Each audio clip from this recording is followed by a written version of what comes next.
The fires have been burning for 1,000 years. Every morning, priests climb the steps of the temple. Every season, animals are brought to the altar. Every year, the rituals repeat. Because the rituals are the point. The gods of Rome do not ask for faith, they ask for participation.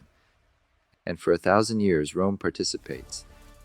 Then, in the space of a single human lifetime, the fires go out. Not because of invasion, not because of plague, not because anyone proved the gods wrong. The temples simply empty. The priests disperse, the altars go cold, and in their place, something rises that Rome had spent 3 centuries trying to destroy. How does the most powerful empire in the ancient world lose a war it did not even know it was fighting? And why did the very thing it tried to kill end up outlasting it? The answer is not what you think. And it starts long before Constantine, long before the martyrs, long before anyone had heard the name of Christ. To understand what was lost, you first have to understand what Rome actually believed, and more importantly, what it did not. The Roman gods were not a matter of personal faith. They were a matter of civic maintenance. Jupiter, Juno, Mars, Venus. These were not beings you confided in. They were not sources of comfort in the dark. They were cosmic bureaucrats, and the relationship with them was a contract. You sacrifice, they protect. The empire thrives because the rituals hold. The moment the rituals fail, the gods withdraw their favor. It was transactional, public, and entirely practical.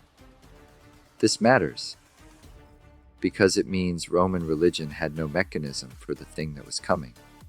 Into this world, sometime in the early 1st century, a small Jewish sect begins moving westward out of Judea. They worship a man executed as a criminal. They refuse to sacrifice to the emperor. They meet in private homes, mostly at night. And they make a claim that sounds, to Roman ears, not just strange but offensive.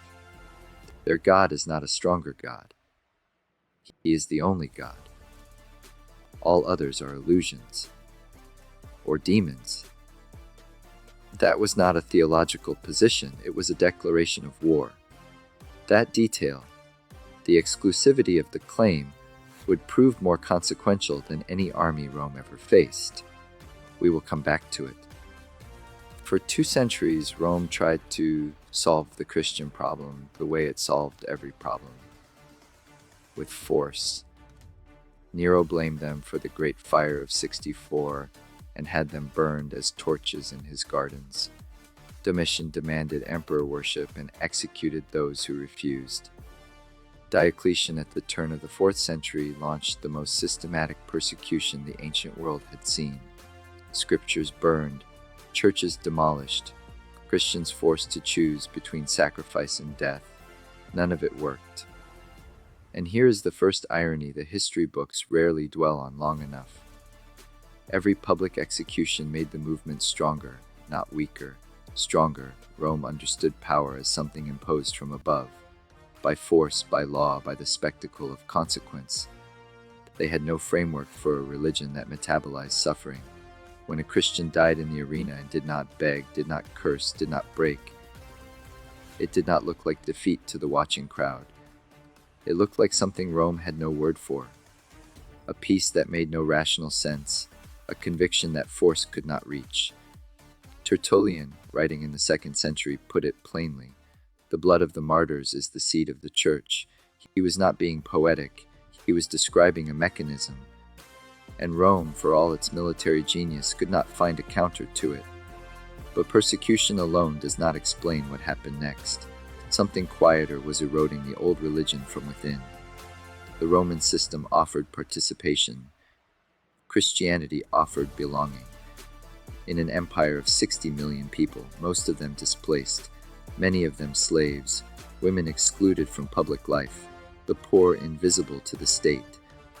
Here was a community that called them brothers and sisters, that buried their dead with ceremony, that fed the hungry from a common fund, that told them their suffering was not random, not meaningless, not the indifferent turning of cosmic gears.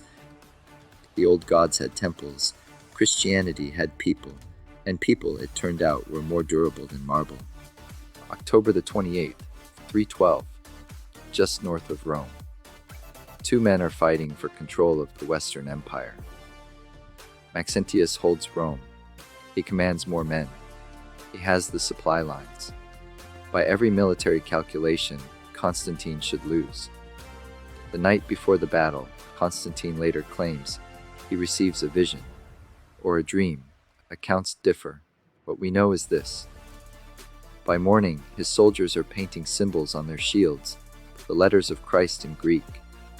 A religion that Rome had spent 3 centuries attempting to eradicate is now riding into battle on the shields of a Roman army. Constantine wins. Decisively. Maxentius drowns in the Tiber. What follows moves fast, and the speed of it is the point. Within a year, Constantine issues the Edict of Milan. Christianity is now legal throughout the empire, protected, funded. By 380, under Theodosius, it is the only legal religion.